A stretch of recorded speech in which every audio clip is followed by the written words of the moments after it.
how you doing? How are you doing? Now, I've just thought, am I a little early today? I can't remember if I said 7:45 or 7:30 because I've got a memory like a sieve. Anyway, I think it is 7:30. I think so. How you guys doing? How you doing? So today we're going to talk about static versus spin pole, which is it's a topic that gets talked about a lot, and there is you're usually one-sided, you know. So let's talk about that today. But firstly, I'm going to give you a shout out, okay? If you've joined us, whatever, if you've given us stars, if you've joined a membership, I'm putting you on this board and giving you a shout out. And I literally can't remember where we got up to when I last did this, okay? I think I got to Laura Beth, I think. If not, that's where I'm going to start. So welcome Laura Beth, Petra, Joe, Damiri, Kylie, Ashley, Janeri, Cheryl, Shirley, Lessa, Vicky. We've got some other people that joined our other memberships as well. Kira, Roxanne, Becky, Catherine, and UPP. We've got some upgrades. So some people that are already like, yeah, I'm just going to jump on board. And then we've got Jordan, we've got Amy, Alekba, Kelly. I know we spoke about Jen. And then some of you have already found, I created another Mission 500 membership, and some of you, there's 4 of you actually, that have already found it. I haven't even announced it. Zat, Gwyneth, Amy and Karen, which is insane, which I'll talk about later. You guys have already found it and have jumped on board to do with the pole membership. Loads of you are asking about pole lessons, so I have created you something. Some of you have already found it. I haven't even told anyone about it, but hey ho, you guys will all know in a minute. So let me set you up and let's talk about a static and spin pole first, because it will relate actually to the pole lessons that I've got coming up for you if you're interested. Let me put you down here. Uh-oh. Okay, go back a bit, go back. Here we go. Oh, get rid of my dumbbell. Okay. Here we go. Right, I'm going to make sure that I can see questions, answer anything for you guys whilst I've got my computer on, because you know I can't see Jack on my phone. Can't see Jack. Right, let me refresh here. Make sure I've got no sound. Don't want to hear me mumble twice, do ya? Here we go. Oh, hi Beth. Hi Brandy. Hi Kathy. Hey Hazel. How you doing? Oh, it's nice to have you here. Cool. Okay, so let me know in the comments if anyone else is here. Let me know if you're here as well. But let me know in the comments, what do you prefer, static or spin? And if you've got a reason why. I love spinning pole, but I think it's because I like to use my silicone pole, and you can't really do a lot of static spins on a silicone pole. So I've just got used to doing it. But I used to be my favourite used to be static pole. I used to do everything on static. I actually didn't do training on spin for a long while when I was a beginner, many years ago, just because I didn't know it was a thing.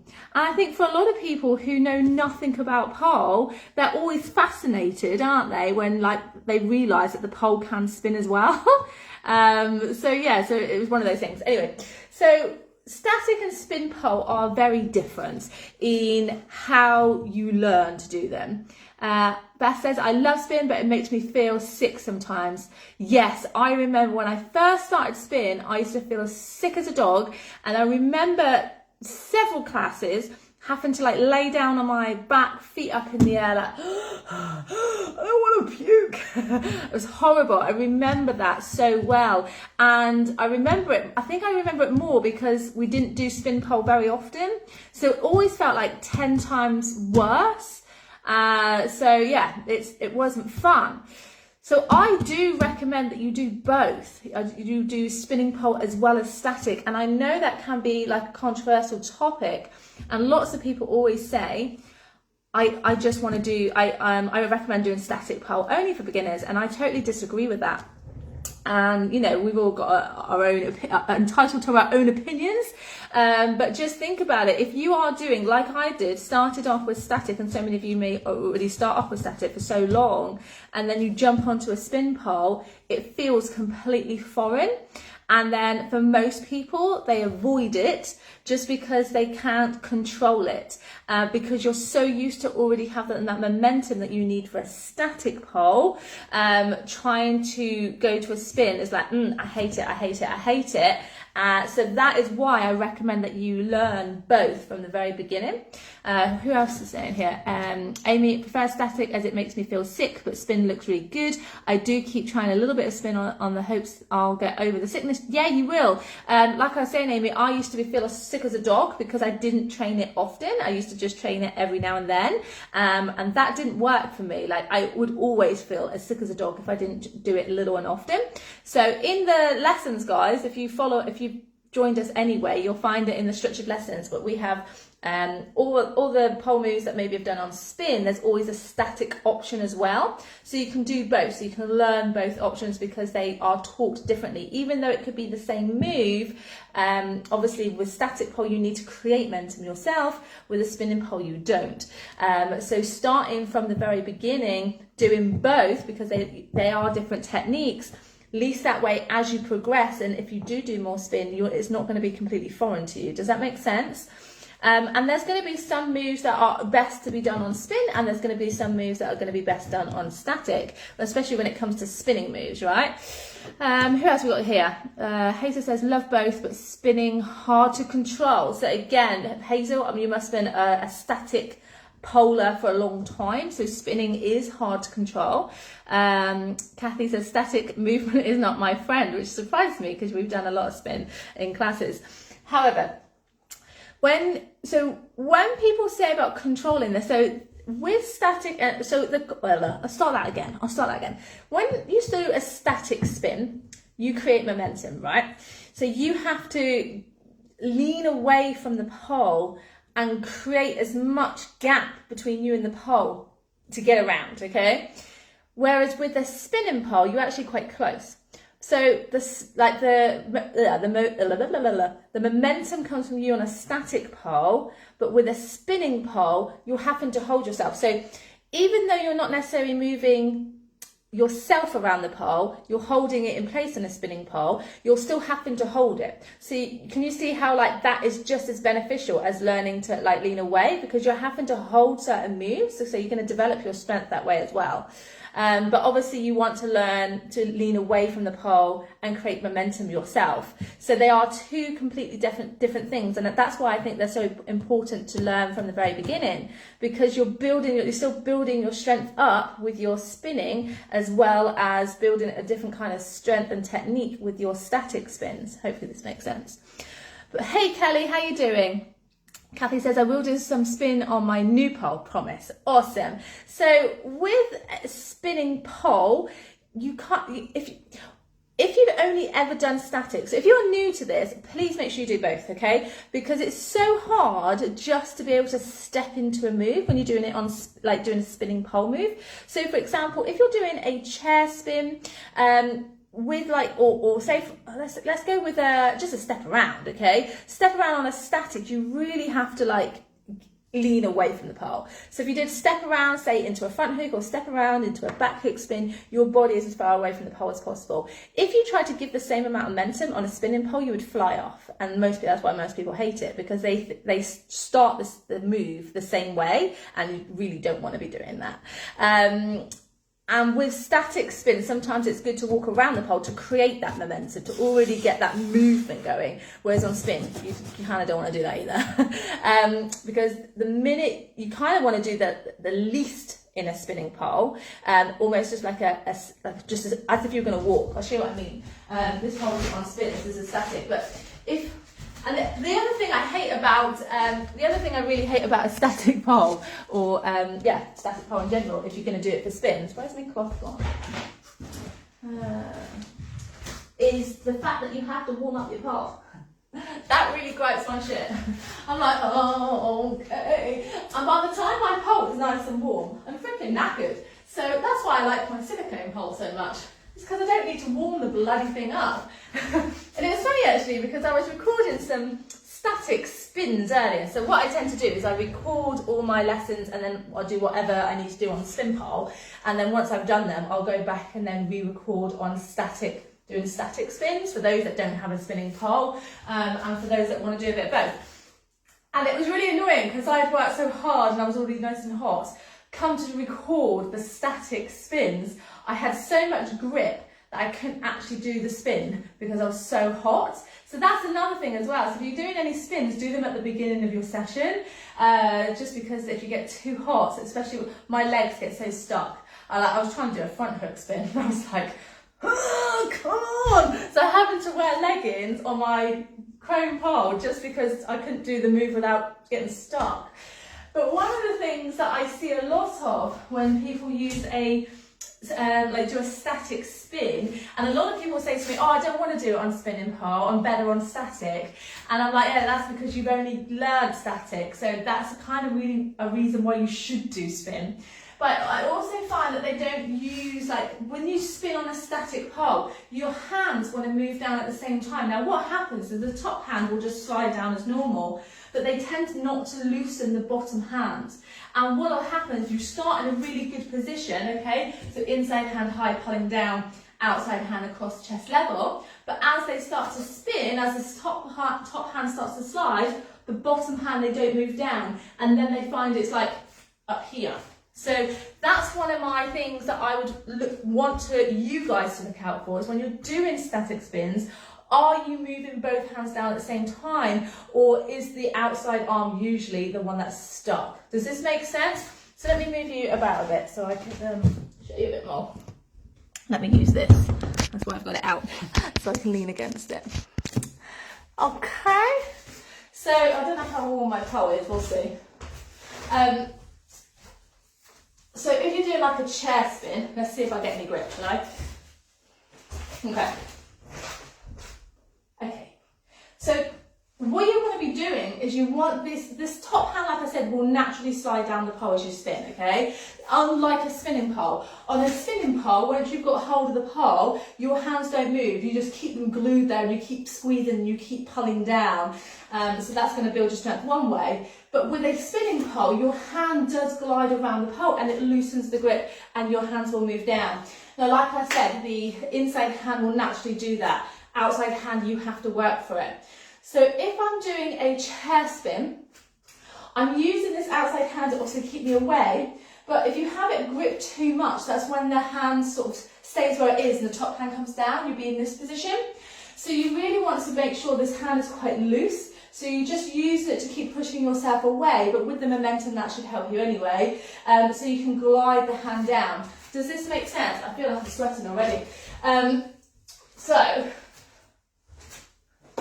So if you do chair spins, you step, turn, top hand is coming down, and you see the bottom hand didn't move. You've got to focus more on that bottom hand. So use it as a guide to slide it down as you go down. So they both should go down at the same time. I feel like I'm faffing again with my words. I get all mixed up when I talk. Really pees me off. So I do apologise. There's one. Hi Kelly, and thank you so much for my stars. Oh my God, I'm getting you on the starboard. Fantastic. Thank you so much, lovely. Who else we got here? I only have a static pole, would love a spinning pole. Yes, it's also one of the reasons why I added static spins into my pole lessons for you guys that actually don't have a spinning pole. But if you can get hold of one, definitely invest in one. I feel it can really develop your shoulder strength as well, because you are just having to hold. So I think it's both super beneficial. Let's see what else I've got here. I will also be working through the lessons when the new pole arrives. Oh yes, awesome. Kelly, were you getting a spin pole as well? I couldn't remember if you were getting one or not.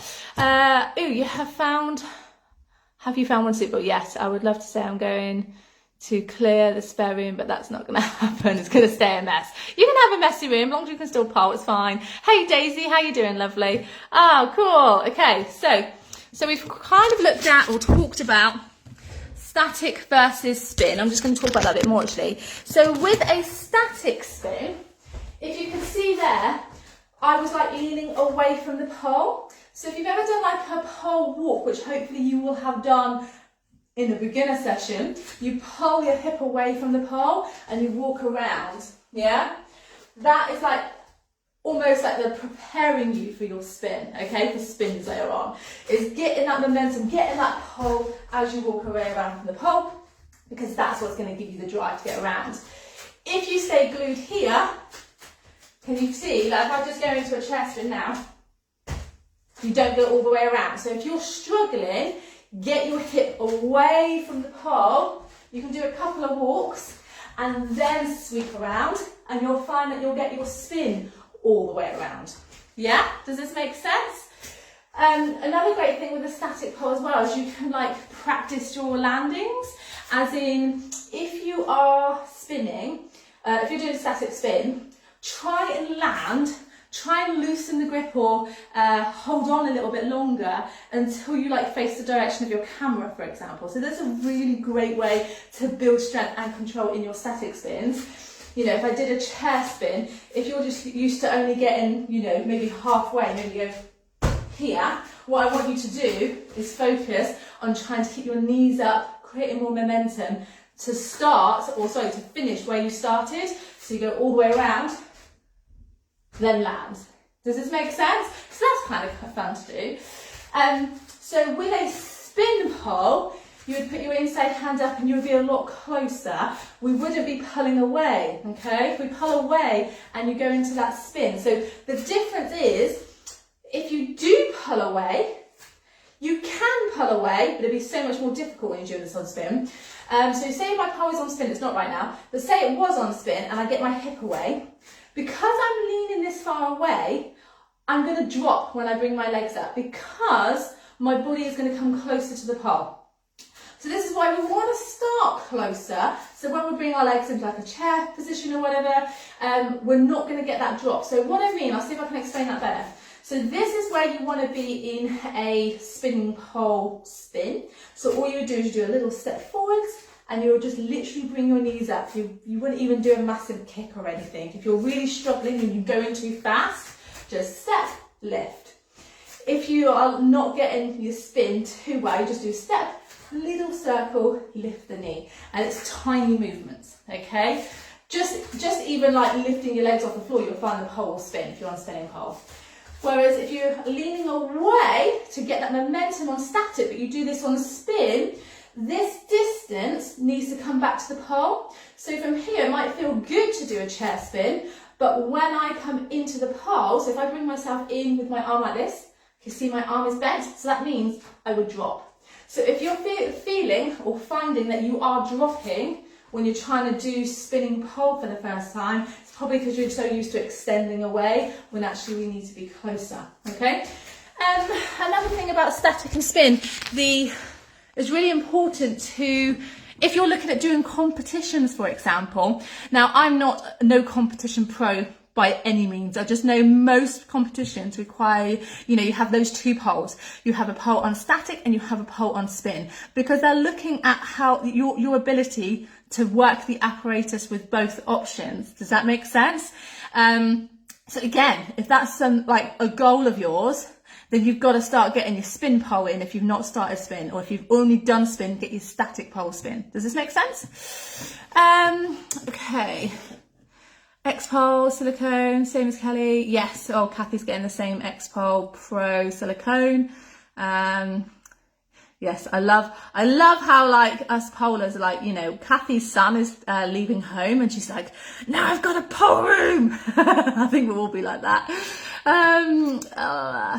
Kelly, yes, got a second-hand X-Pole silicone. That's fun. Oh, I thought it was you as well. That's amazing. Cool. Because Kelly's been working on a static 50mm pole, which is very old school. 50mm used to be like the industry standards, like 12 years ago. When I first started, it used to be 50s. And then a few years later, 45s came in. But Kelly's been like smashing her program out on a 50mm pole, so it just goes to show it really doesn't matter what size pole you have. But I'm so excited for you, Cal, to do some spinning pole as well. Cool. Okay, what else am I going to say? So yes, talking about competitions, if you want to work towards competitions, you need both anyway. So building your strength, 2 different techniques with spastic and spastic. Oh, Lordy. Shut up, Kelly. Static and spin. So do both. Okay. It's beneficial to do both. If you follow our lessons or our program, you will do both anyway, or you have the option to do both, and I totally recommend doing that. So yeah, so I've looked at the common mistake is not sliding that outside hand down the pole as you do your static spins. Okay, so those who, I tend to notice who those people are that go, I don't want to do it on spin, because I look at their static pole work and I'm like, yeah, you're so used to giving it the momentum, and also you're not moving your outside hand down, so you're gonna find spin and pole more difficult. So I definitely would want to push you into trying out a little bit of spin pole. Yes, it can make you feel sicky to start with, so that's why little and often, you don't have to go crazy. A couple of spins, on both sides, have a breather in between. I know some people swear by ginger, so consuming a bit of ginger, that should help you as well. And I'm sure there's lots of other people that will give you advice on spinning pole. I just find doing a little bit, get my words out, a little bit often, like, what am I trying to say here? Little and often, that's the saying, little and often in your training sessions can make a huge difference. Just take your time, take a breath when you're doing it. You don't have to like spin forever, and just practice on that lifting up into it rather than creating as much spin as you can. I also find looking at the pole quite helpful as well when I'm doing my spins. I don't know if anyone else finds that helpful or even thought about doing it, but I find that stops me feeling so spinny. If I'm looking out and the room's like, that doesn't help at all. But if I'm looking at my hand, like obviously my hand's so close to me, it's staying on the pole. It doesn't make me feel so queasy. That's what I'm trying to say. It might help you, it might not. So yeah, there you go. Okay, so that's my little spiel on that. So grip wise as well, like I was saying, with a spinning pole, although you will need it grippy to be able to grip, you can just put some chalk on or something as well. But obviously a heated pole will be nice and sticky for you to be able to hold nice and securely. If you don't have your pole warm enough for your static spins, that's where you tend to find that you just drop and you slide, and you're like, why can't I get a grip, blah blah blah blah. It's usually because the pole is either really dirty, a bit of grease on it, needs a good clean and a good heating up. I find I do have to heat my pole up. If I'm using that chrome pole, I don't always like to use it. Like I said, if I'm doing it for static spins, I'll get it out and I'll heat it up. But otherwise, I just use my silicone pole. It doesn't need any heat whatsoever. Yay! So yeah, does that make sense? So you've got to heat it up. If you're struggling with gripping for your spins, heat the pole up and it will make a difference to you. Make sure you're warm as well. So, you're doing a warm up, make sure you do some like step arounds to warm up the shoulders and also warm up the pole a little bit more. That's also going to increase the grip strength, so the grip you get from your pole.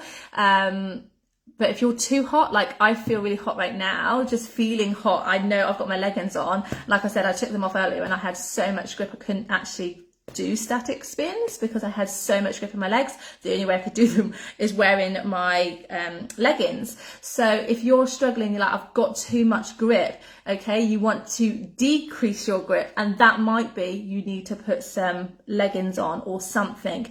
If you may be getting stuck where, close to your butt cheeks, maybe you want to put some long shorts on just so that you're getting a bit of this. I know this sounds completely opposite to what we usually say.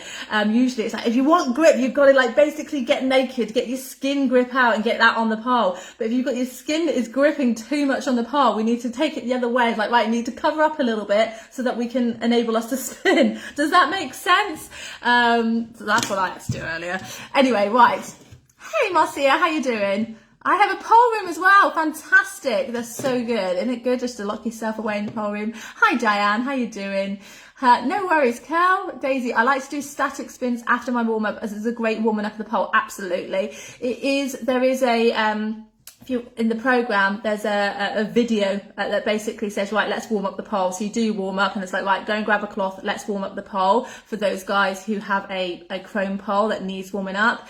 Because I don't always do that because I use a silicone pole. I sometimes forget, oh, you guys have got a chrome pole. So I'm like, here, do this first. It only takes a couple of minutes to warm up your pole and then boom, you'll be ready for the session. Hopefully that makes sense to you guys. So yeah, so static versus spin pole. What should you do first? both. Okay, don't just do one and then not the other. Of course, if you don't have the option to do both, okay, if you only have a static pole, then you can only do what you can do at the end of the day, right? So just do the static. But if you have the option, do both, okay? You will probably find that you like one more than the other. You'll probably say right now that you like one more than the other because you do one more than the other. But I think if you trained them equally, you would like them fairly equally, because there's pros and cons of both. You know, with spinning pole because you're not sliding down the pole, you can like hold and transition and do so many moves, and you can work on your lines and all that malarkey, which is I just love so much. And then, but with the static pole as well, when you're doing static spins, you have to be quick in your transitions. You have to really be thinking like, oh my god, I'm loose. So for example, if you're doing any type of spin, so I'm just going with chair spin because that's what we were talking about earlier. If you're doing a chair spin on a spinning pole, we can go, oh, let's see if we can hold a chair spin for 5 seconds on spinning pole. But if you're on a static pole, it's going to be really hard to hold that pole and keep spinning and keep your feet off the floor without landing down on the floor for 5 seconds. Does that make sense? So, you know, so there, you know, you got those both to completely, even though it's the same move, completely different technique, and that's why I just think it's good fun to do both. It is good fun to do both, but yeah, that's really all I've got to say. So don't think that you have to do one more than the other. If somebody has said to you, do static pole first, ask them why, and they'll probably go, it's easier. But if you speak to other polers and they've only done spin pole and then they try static, they'll tell you that spin pole's easier. So, you know, you've got to try both, in my opinion. You know, I don't sway one way more than the other. I don't think one builds your strength up more than the other at all. I know lots of people will tell you that. I would like proof of that. Yeah. Hi Tanisha, how you doing? Does that make sense to you? So you do both. Do both, okay? That is pretty much it for static versus spin. There's no, you know, no one is God's sake. No one is better than the other. So, you know, you may as well give them a go now. Also, I found those guys I've had quite a few people over the years message me saying I can do loads of static spins really well, but I can't do it on spinning pole. And I'm like, can you show me your technique for static spin? Like, for example, I think this particular lady I'm thinking of right now did show me a boomerang spin, and you could tell why she struggled on a spinning pole, because she, like I said, she's so used to using that momentum rather than focusing on pulling down and engaging and holding. She hadn't developed that technique. So that's what you have to do on a spin pole. Because you're not pulling away and creating that momentum, you're pulling down, holding, squeezing, engaging. That's the element she had missed in her training. So when it came to that, it was like, I can't do it. I don't know why I can't do it. And it was like, you just have not practiced. You just don't have the ability right now. Doesn't mean to say you won't, but if you learned this along the way at the same time, you would have. But it's, you know, it's never too late. It just means don't expect to be able to do what you can do on a static pole straight onto spin without learning that technique. Slight difference in the technique. So yeah, it's sort of, if you've done loads of things on static and you're quite advanced on that, take it a step back, okay? Go back to the beginner section and work through beginner spinning pole spins, okay? Get your head around that, because you'll be like, oh my god, I can do a fireman spin for days, but I can't do it on a spinning pole. So you're gonna make that your mission. Does that make sense? I'm doing good, enjoying midweek rest day, fantastic. Tamsin says she likes both, really awesome. Yeah, I do like both. Like I said, if I've got the energy to heat up my pole, I will have quite happy to do a static spin pole kind of day. I think it's so much fun. And it's actually been really nice working on the developmental module of UPP 2 with all the static spins that are to come, because I'm sort of one of the spins that I posted earlier actually was like a reverse grab spin, and how you can develop on that. And that was kind of cool to go back over those and actually work on breaking down those moves. What do you need to do to get your reverse grab spin? So a lot of people are like, I just want to learn reverse grab spin and then just expect to do it right away. But like for me, I think there's like 6 steps that you would do before you would get there. Just like anything, really, just like anything.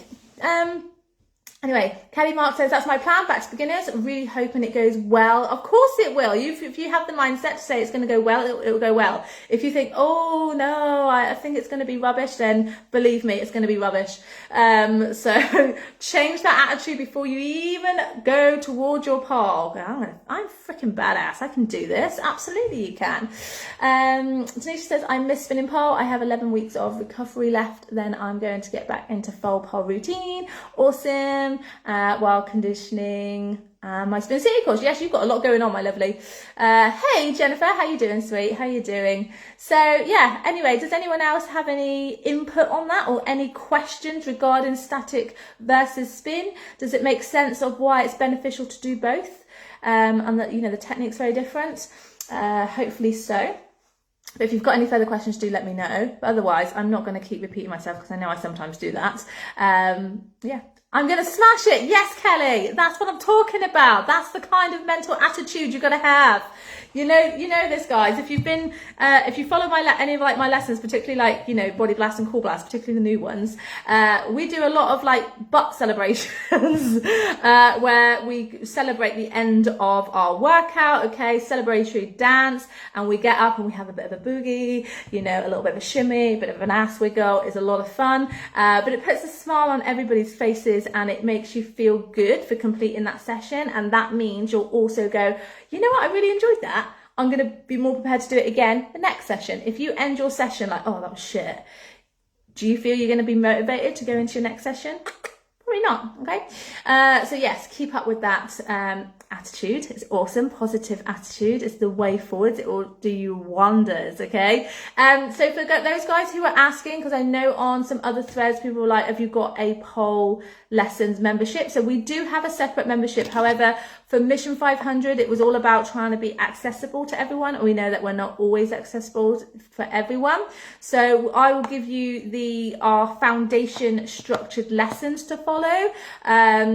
On their own, you can just have that as a membership. I'll put up the details are on the Mission 500 membership site. So www.polepoweracademy.com/Mission 500. And at the very bottom of that page, it will be on there. It is only available again for 100 people, or if we reach to the end of September, okay? So it's only available till the end of September unless 100 people purchase before then, and then it will end then. So if you are wanting it, get enrolled ASAP. Like I said, we've already had 4 members that have found it and enrolled.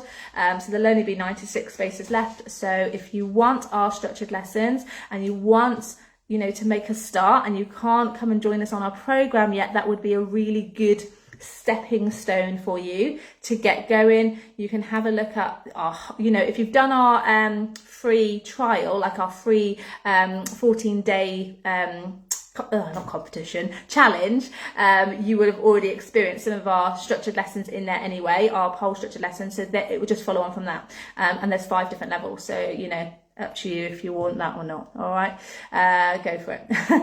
Awesome. Okay, what else is going on here? Sometimes I can just about move my butt after your ass whooping lives. Good stuff. Doing it right.